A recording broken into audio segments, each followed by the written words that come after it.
Bismillahirrahmanirrahim. Assalamualaikum warahmatullahi wabarakatuh. Alhamdulillahirrahmanirrahim. Pada kesempatan kali ini kita bisa melanjutkan perkuliahan base data kita. Kali ini kita masuk ke Database Foundation, section kedua, bagian ketiga, mengenai entities and attributes. Adapun objektif atau apa yang dicapai di slide ini, mahasiswa mampu mengidentifikasi entitas, kemudian atribut, terus kemudian karakteristik dari atribut yaitu mandatory, optional, volatile, and non-volatile. Kemudian mahasiswa mampu mendeskripsikan notasi Barker, Bachman, dan juga information engineering. Jadi ini adalah 3 gaya ya menggambar diagram ER gitu ya, atau ER diagram. Nah, sekarang kita akan masuk yang pertama mengenai entitas. Nah, apa itu entitas? Ini kemarin juga di pertemuan di slide sebelumnya juga sudah kita singgung sedikit ya. Apa itu entitas? Entitas is information that must be tracked. Jadi informasi yang harus dicatat. Informasi yang bagaimana? Name for things that you can list. Jadi usually in noun form. Jadi nama dari objek-objek yang Anda bisa list atau bisa dicatat, bisa dicantumkan dalam diagram gitu ya. Contoh, ada employee, ada department. Di sini misalkan ada konteksnya membuat konseptual data model mengenai manajemen karyawan di dalam suatu perusahaan. Pasti ada employee, pasti ada entitas employee, pasti ada entitas department. Ya, ya tentu saja masih ada entitas yang lain, ya. Tapi yang entitas yang pasti ada adalah yang employee dan department. Nah, ini adalah contoh mengidentifikasi entitas. Ya, kita simak skenario ataupun case-nya. District Hotel Manager Sharon Ferguson wants to manage the information that her company keeps about their hotel's guest and room. Jadi di sini ada Sharon Ferguson. Ya, jadi mau memanageri gitu ya, atau memanage informasi ya yang perusahaannya punya gitu ya mengenai hotel, tamu-tamu dan juga kamar. Sharon is responsible for multiple hotel in various locations. Sharon ini dia bertanggung jawab atas beberapa hotel di banyak lokasi ya, beberapa hotel di banyak lokasi. Kemudian she wants to know that rooms she has in each hotel and what the price is for each room. Jadi dia ingin tahu berapa jumlah kamar yang dia punya di masing-masing hotel dan juga berapa harganya di masing-masing kamar. She also wants to know which room have been reserved for a particular date by a guest. Jadi dia juga ingin tahu juga kamar-kamar mana saja sih yang sudah dipesan pada tanggal tertentu gitu ya oleh seorang tamu atau siapa yang pesan kan gitu ya. Nah, dari skenario yang ini kita bisa melihat kira-kira apa saja sih kata kunci yang disebutkan di sini tadi. Gitu ya. Yang pertama pasti ada room. Ya. Dia pengen tahu roomnya gitu ya. Dia pengen tahu room hotelnya. Ini pasti ada roomnya. Oke, terus kemudian ada dia memanajeri beberapa hotel. Ya. Berarti nanti hotel ke-1, hotel kedua, hotel ketiga, hotel keempat ya. Jadi namanya itu nanti akan dicatat dalam entitas hotel. Terus kemudian ada juga guest gitu ya. Jadi guestnya tamunya siapa? Kalau di hotel itu kan guestnya kan dicatat ya, dimintai KTP, terus kemudian dicatat gitu ya siapa tamunya, kan memang kebutuhan hotel itu harus mencatat tamunya siapa-siapa saja gitu ya untuk keamanan dan seterusnya. Jadi tamu hotel yang nantinya menyimpan atau menginap di kamar mana itu juga harus dicatat. Terus juga ada juga reserve ya, reservasi. Nah, reservasi tamu siapa, nyimpan nginepnya di mana, tanggal berapa sampai tanggal berapa itu simpan di dalam reservasi. Gitu ya. Ini adalah entitas-entitas yang paling tidak itu nanti pasti ada dalam hotel. Ya, tentu saja nanti ada entitas-entitas yang lain gitu ya yang bisa ditemukan gitu ya. Oke. Nah, apa sih bagaimana sih caranya mengidentifikasi entitas yang ada dalam suatu permasalahan gitu ya. Di sini an entity can be classified as one of the following types. Jadi kalau kita amati tadi dari keempat bentuk ini tadi ada guest, ada room, ada reservation, ada hotel. Nah, ini ada beberapa tipe dari sini gitu ya. Ada beberapa dia bisa tergolong menjadi beberapa tipe. Guest ini tipe apa, room ini tipe apa, hotel tipe apa, reservation tipe apa gitu ya. Yang pertama penggolongannya. Untuk membentuk suatu entitas, yang pertama dicari prime entity gitu ya. Prime entity. Ya. Prime entity itu apa? Dia itu exist independently. Jadi objek-objek utama atau entitas utama yang dicari. Contoh apa? Contoh adalah customer, guru atau instruktur, gitu ya. Kalau yang di sebelumnya tadi ya hotel. Jadi dia objek-objek yang dia itu berdiri sendiri. Dia bukan ada karena si apa entitas yang lain itu melakukan sesuatu. Gitu. Tidak seperti itu. Nah, yang kedua adalah karakteristik. Entitas model karakteristik, gitu ya. Exist because of another prime entity. Jadi dia ada kalau entitas prime ini melakukan sesuatu, punya karakteristik tertentu gitu ya. Itu dia baru ada atau baru dicatat. Contoh entitas order. Order ini kira-kira berasal dari prime entity apa? Dari prime entity customer gitu ya. Ya, jadi dia exist karena ada entitas customer. Class offering. Ini karena ada entitas yang lain gitu ya. Ada entitas yang lain. Nah, kita kalau di sini kita lihat konteksnya. Kita belum tahu konteksnya yang jelas bagaimana untuk class offering. Jadi kita nggak tahu eh, dia ini berasal dari prime entity apa ya. Tapi yang jelas class offering ini juga berasal dari eh, prime entity gitu ya. Paling tidak kalau kita bisa duga itu ada dari student gitu ya. Student ya. Jadi penawaran-penawaran dari kelas gitu dari student. Nah, terus ini ada dua jenis ya. Jadi kalau kita tarik ke belakang tadi, kira-kira yang entitas prime entity ini adalah guest. Terus kemudian ada hotel, misalkan di sini prime gitu ya.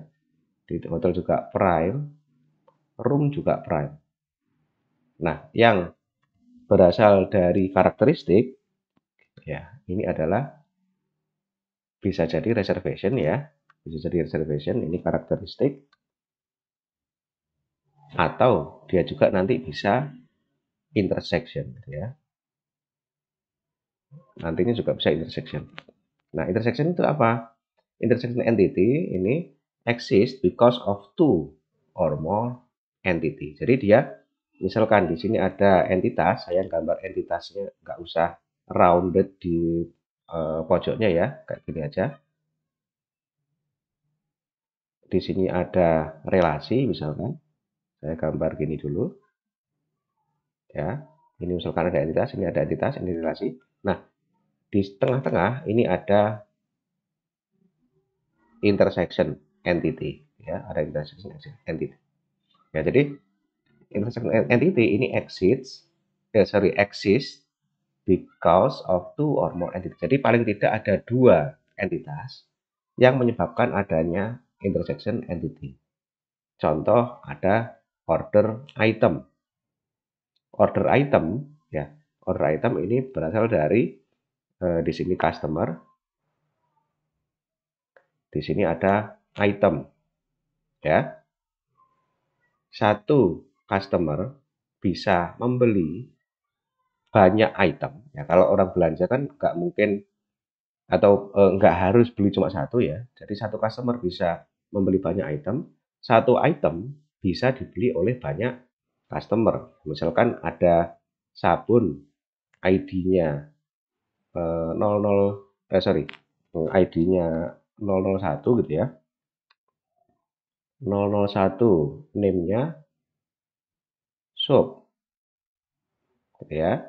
Nah, sabun atau ID 001 ini kan pasti bisa dibeli oleh lebih dari satu customer gitu ya. Jadi customer yang lain pasti nanti di list belanjaannya ada yang belanja ID 001 atau belanja sabun gitu ya. Jadi item ini dibeli oleh banyak customer. Nah, kalau hubungannya di sini many to many, di sini many atau di sini banyak, di sini banyak, di tengah-tengahnya itu nanti pasti ada namanya intersection entity. Nah, entitas intersection ini itu yang bentuk yang ketiga ini. Nah, untuk detailnya kita nanti akan tahu bagaimana sih caranya menentukan intersection entity ini gitu ya. Jadi di sini misalkan kita bahas yang order item dulu gitu ya. Nah, yang order item itu bentuknya intersection entity gitu ya. Nah, order item ini intersection entity dari customer dan item. Pemesanannya apa gitu ya. Terus kemudian kelas enrollment. Nah, kelas enrollment ini dari student dan juga dari subjek atau mata kuliah. Satu student bisa banyak subjek, satu subjek bisa diambil oleh banyak student. Ya, di tengah-tengah, nah ini coba saya hapus saja. Case baru ya, konteks yang baru. Konteks yang baru, misalkan kita bahas mengenai kelas enrollment ya, kelas enrollment. Di sini ada student,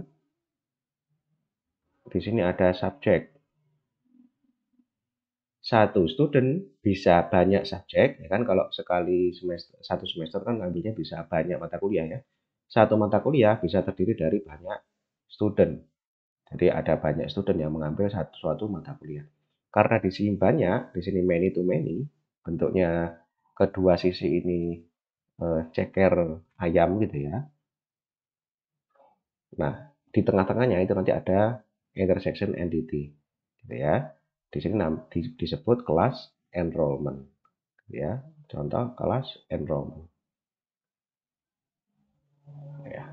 Itu adalah intersection entity. Jadi eh, ini paling tidak untuk menemukan entitas ini nanti Anda harus tahu yang prime dulu apa. Terus kemudian karakteristik dari prime atau intersection jenis karakteristik itu apa saja. Dan juga yang ketiga adalah intersection entity yang muncul dari relasi yang many to many gitu ya. Oke. Kemudian entities and instance.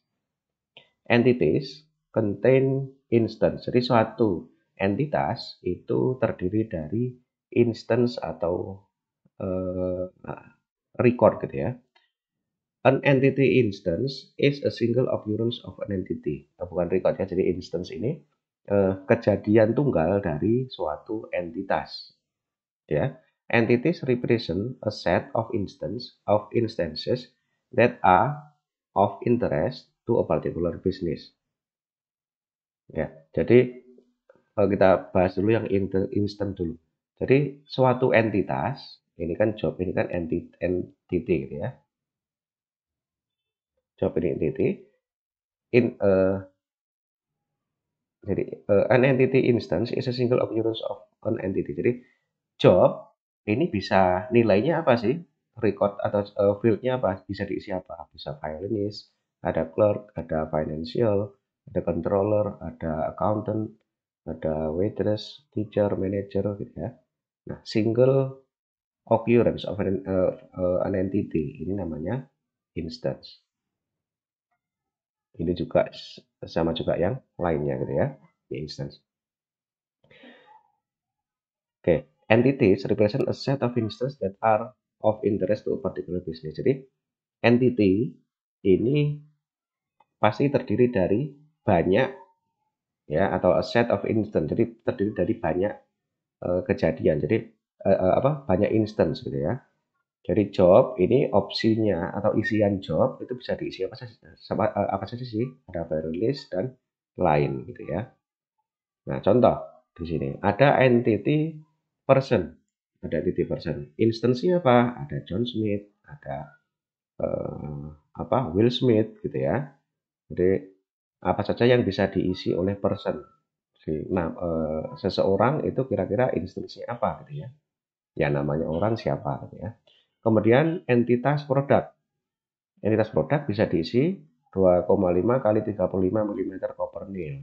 Jadi paku terbuat dari koper gitu ya. Ukurannya ini.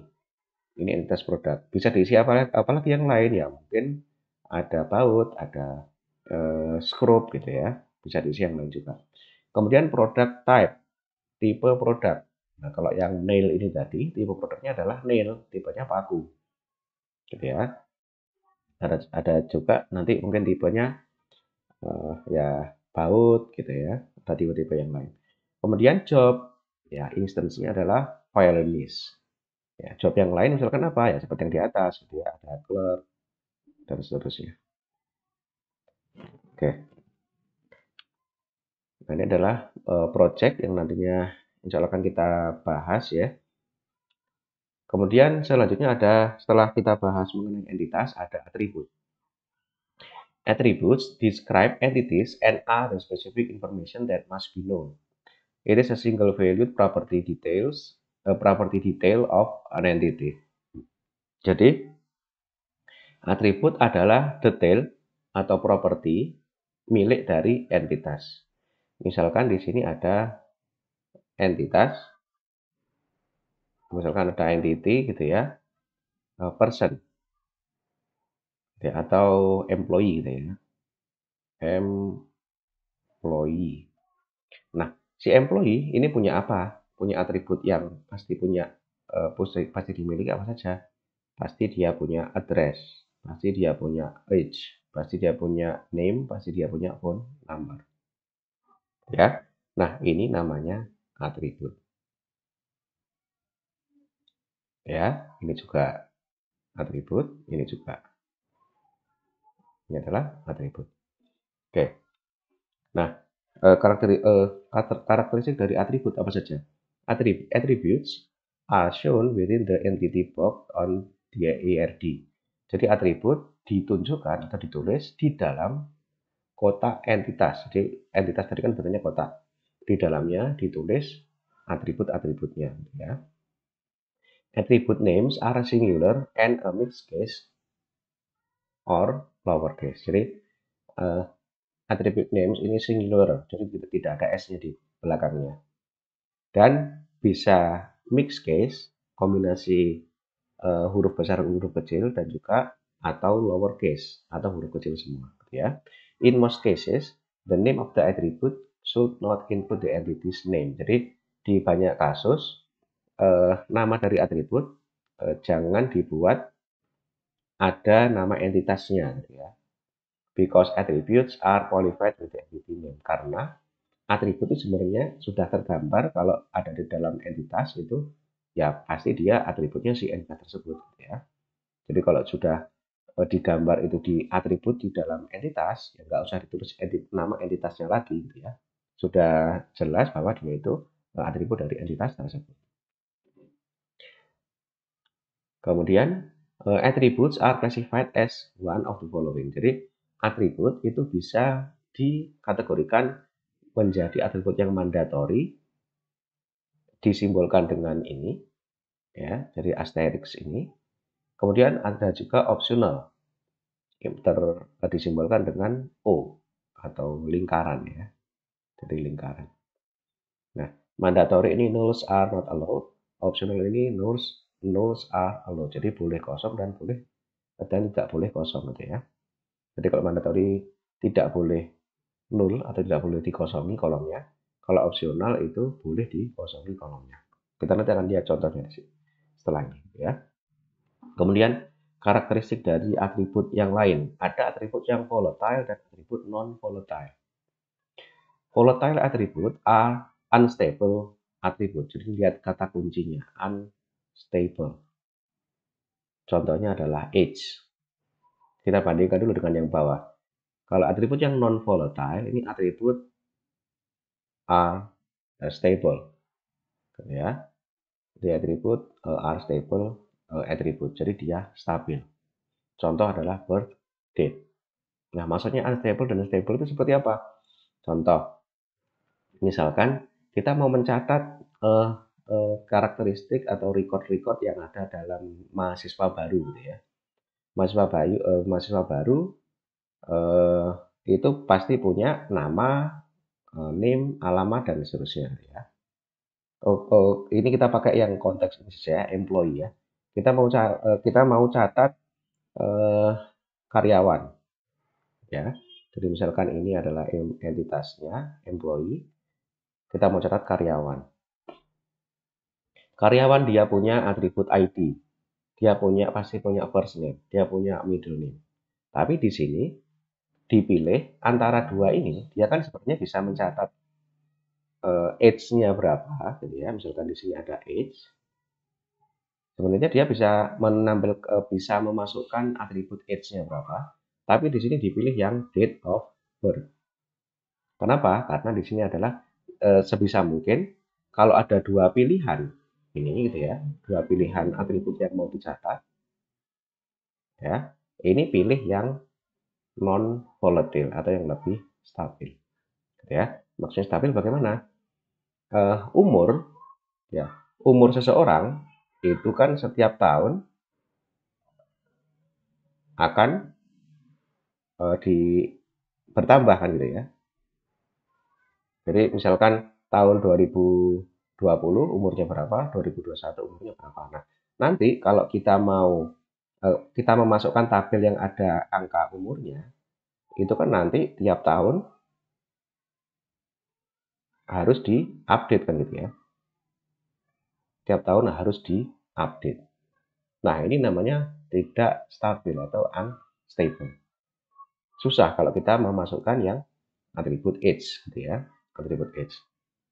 Nah, bagaimana biar lebih mudah, biar satu kali catat sudah nggak perlu perubahan lagi, ya pilihlah alternatif dari atribut yang volatile ini, dipilih atribut yang non volatile. Ya. Contohnya adalah birth date, date of birth, tanggal lahir. Tanggal lahir itu kan catatannya cuma pasti satu saja ya, pasti satu ya. Oke.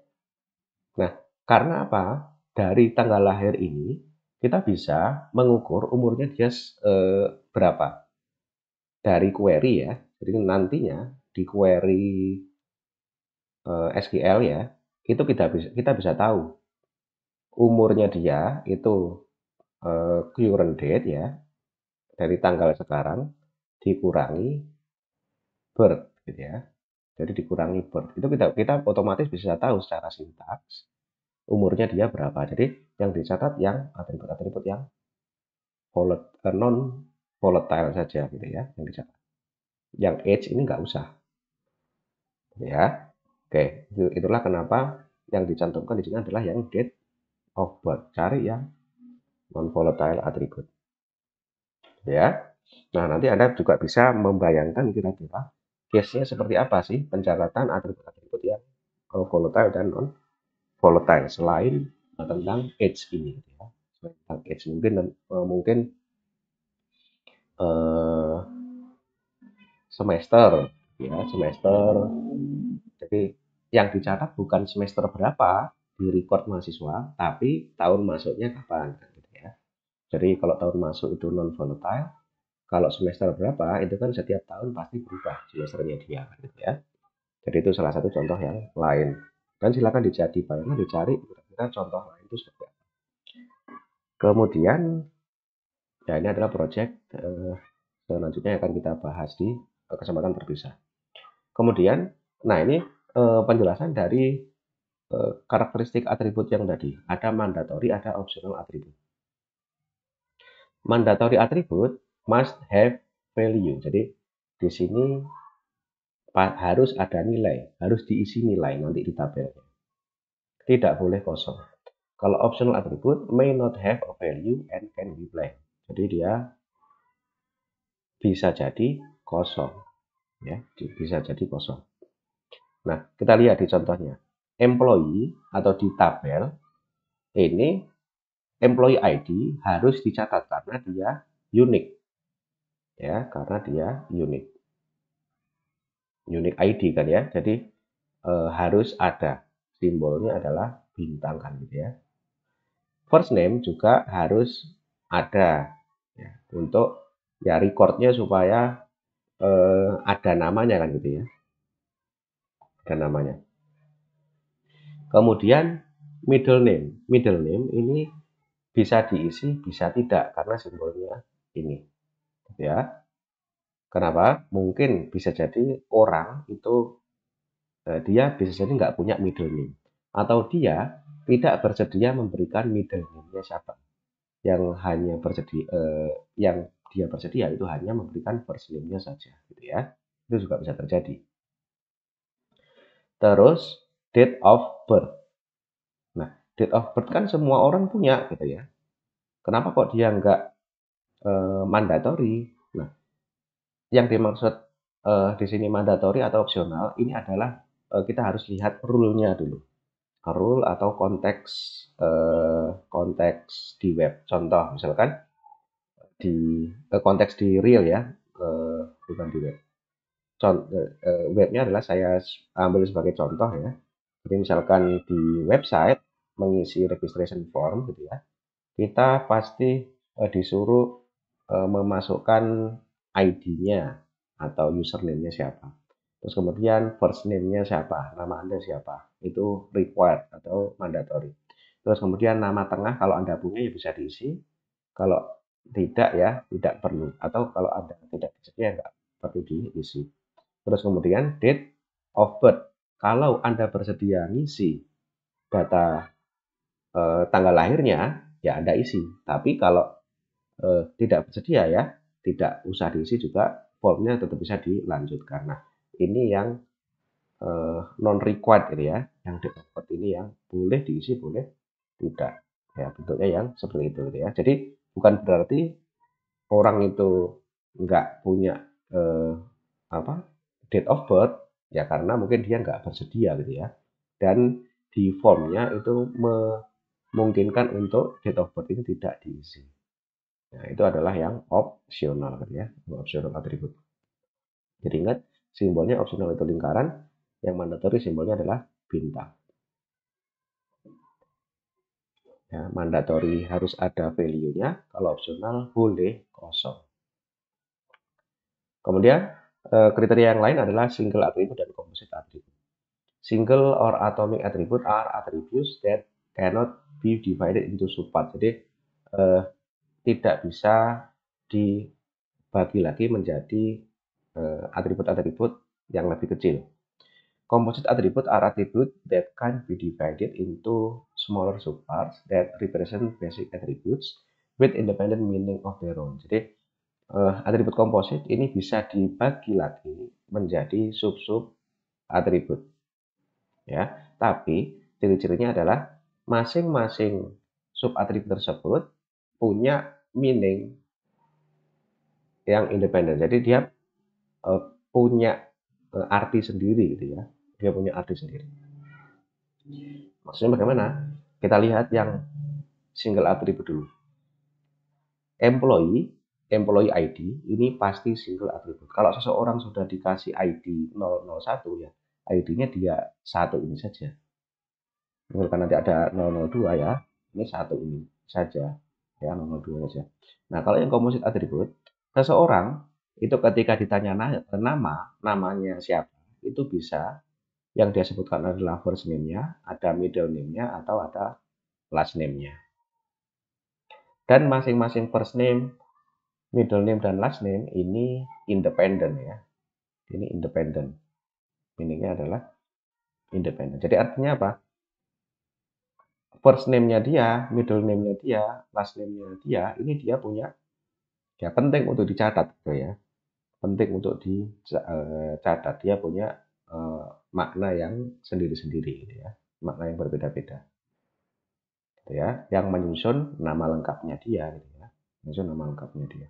Nah, ini adalah eh, composite atribut, satu atribut yang dia bisa dipecah-pecah lagi menjadi atribut yang lain, dan masing-masing atribut tersebut dia punya independent meaning ya, punya independent meaning. Oke, selanjutnya adalah single valued atribut dan multi valued atribut. Ya, dibedakan dengan yang tadi. Yang tadi kan single atribut, yang ini single valued atribut. Atribut bernilai tunggal dan atribut bernilai banyak. Single valued attributes can have a single value at a particular instance of time. Jadi single value attribute dia punya nilai hanya nilai tunggal saja gitu ya, dalam satu kali pencatatan atau dalam satu kali mencatat gitu ya. Contoh student last name, seseorang last name-nya itu pasti satu gitu ya. Last name-nya pasti satu. Kemudian multi valued attribute can have more than one value at one time. Jadi satu kali pencatatan dia bisa jadi sebenarnya lebih dari satu nilai yang bisa ditulis.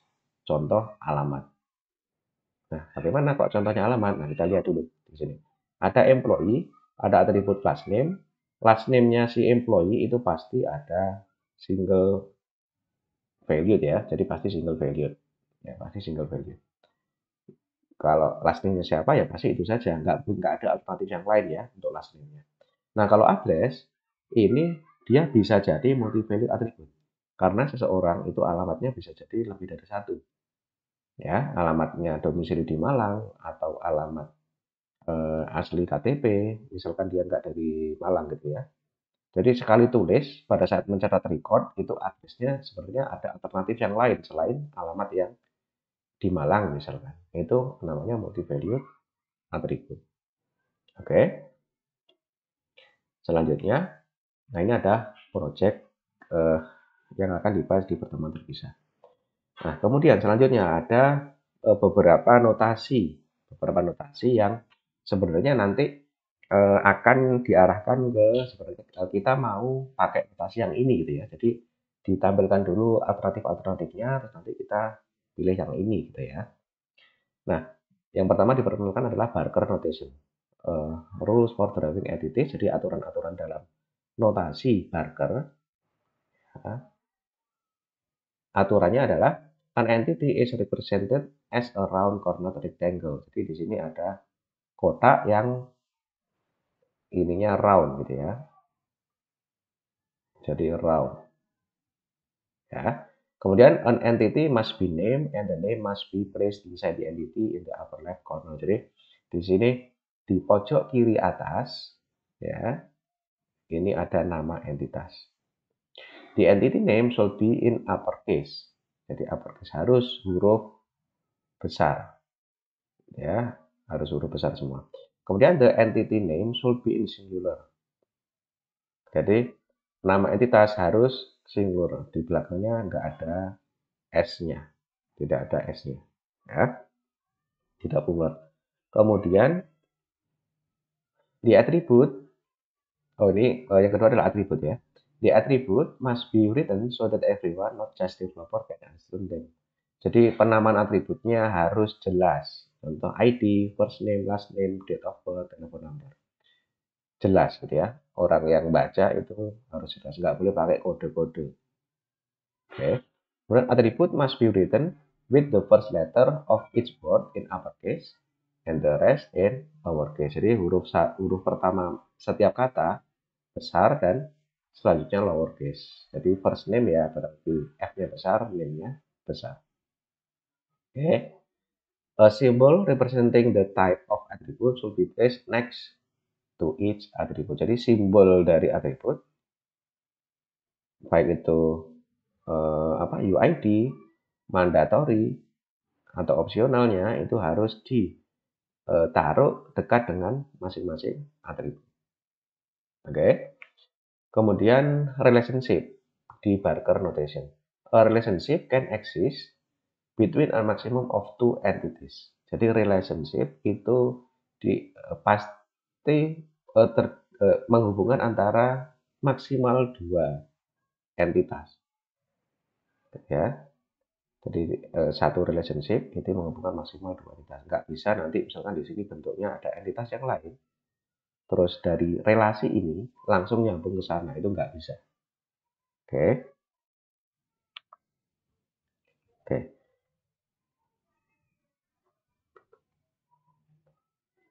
Kemudian relationship can exist on the same entity. Jadi entitas ini bisa atau relationship ini bisa dia me, menghubungkan antara dia sendiri gitu ya, dirinya sendiri. Itu namanya rekursi. Ya, misalkan nanti ini ada crossfit-nya atau single gitu ya. Ini bisa nanti punya seperti ini. A relationship has two perspective. Suatu relationship ini punya dua sudut pandang. Ya, punya dua sudut pandang. Maksudnya sudut pandang bagaimana? Both perspective of a relationship must be labeled. Jadi sudut pandangnya harus ditulis. Contoh, satu, employee work in department. Ya, department contains terdiri dari employee. Ini adalah konteksnya. Jadi konteksnya harus di label, harus ditulis, gitu ya konteksnya. Oke, jadi satu employee bisa bekerja maksimal satu departemen misalnya. Nah, nanti kok bisa maksimal dari mana Pak? Nanti kita bahas detailnya ya. Kemudian satu departemen bisa terdiri dari banyak employee, gitu ya. Nah, harus ditulis konteksnya, dalam relasi tersebut. Oke, kemudian, nah itu tadi yang notasi-notasi Barker, ya. Terus kemudian ini ada jenis notasi Bachmann, entity-nya bentuknya kotak, terus kemudian atribut bentuknya seperti ini, kemudian relationship line bentuknya seperti ini, gitu ya. Ya, ini intermezzo saja. Kemudian ada notasi information engineering, gitu ya. Ada zero or more, ada one or more, ini kardinalitasnya ya. One to one gitu ya, one to many dan seterusnya, itu nanti gambarnya simbolnya seperti ini. Oke, tapi di kedua notasi ini ya perbandingannya seperti ini. Ini mohon maaf gambarnya mungkin waktu dikonversi tidak komplit ya. Tapi di sini yang perlu digarisi adalah note. Kita akan pakai Barker notation ya. Barker notation. Yang mana ya? Yang di awal tadi ya, penjelasannya begitu. Itu kita pakai notasi apa namanya? Barker gitu ya. Notasi Barker. Nah, yang dapat bandingannya secara singkat, Barker notation. Jadi notasi-notasi yang kita pakai itu nanti akan seperti ini. Cirinya apa sih yang membedakan? Cirinya relasinya nanti ada putus-putusnya seperti ini. Jadi enggak ada lingkarannya gitu ya, atau enggak ada bentuk yang ini. Nah, ini enggak ada juga. Jadi bentuk yang seperti ini diwakili oleh garis putus-putus seperti ini. Oke, gitu. Jadi kita pakai yang Barker ya, ya Barker. Oke, nanti ada project juga yang perlu kita bahas di kesempatan lain. Dan summary, apa yang sudah Anda pelajari di slide ini, yang pertama, Anda sudah bisa mengidentifikasi entitas apa saja. Entitas itu apa ya, dan menemukan entitas, kemudian mengidentifikasi atribut seperti apa saja, dan menemukan atribut dalam entitas. Kemudian jenis-jenis atribut juga Anda sudah bisa identifikasi, apakah itu mandatory, apa optional, volatile, atau non-volatile. Dan dipilih yang non-volatile gitu ya. Jadi jangan yang ini, tapi yang pilih yang non-volatile. Kemudian describe the Barker Bachmann Information Engineering Notation. Yang kita akan pilih adalah yang Barker. Oke, sampai di sini penjelasan slide ini. Mudah-mudahan bisa bermanfaat. Saya akhiri. Assalamualaikum warahmatullahi wabarakatuh.